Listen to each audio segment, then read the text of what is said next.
As the fight to stop several wildfires continues to rage on in Southern California, one expert tells me that the impact could be felt far outside of the fire path, and even here in our own valley. It's just heartbreaking.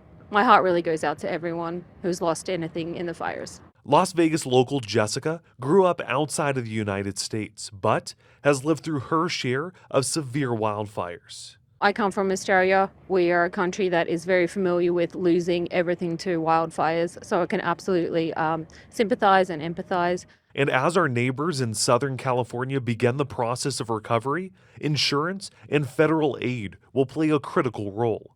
I think this is a real wake up and sort of smell the coffee of, with this changing climate and wildfires becoming more destructive, more deadly. Insurance expert Nicholas Irwin warns the Southern California wildfires could impact you and your ability to insure your home here in the valley as the risk factor to insure escalates.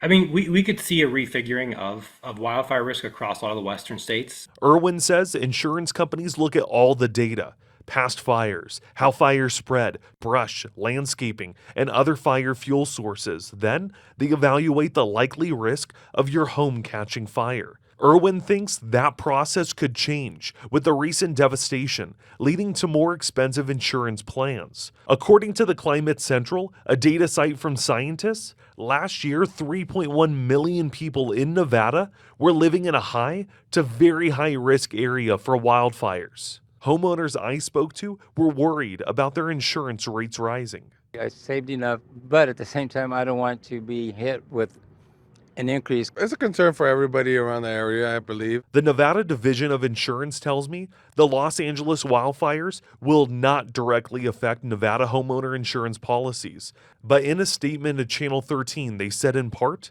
some Nevadans may experience rate increases in the future that could be partially attributed to increased reinsurance rates due to losses incurred by carriers operating in California. Several locals tell me that they hope relief will come soon to those in Southern California, but they still worry that the fallout from these devastating fires could cross state lines. Reporting in Las Vegas, I'm Ryan Ketchum.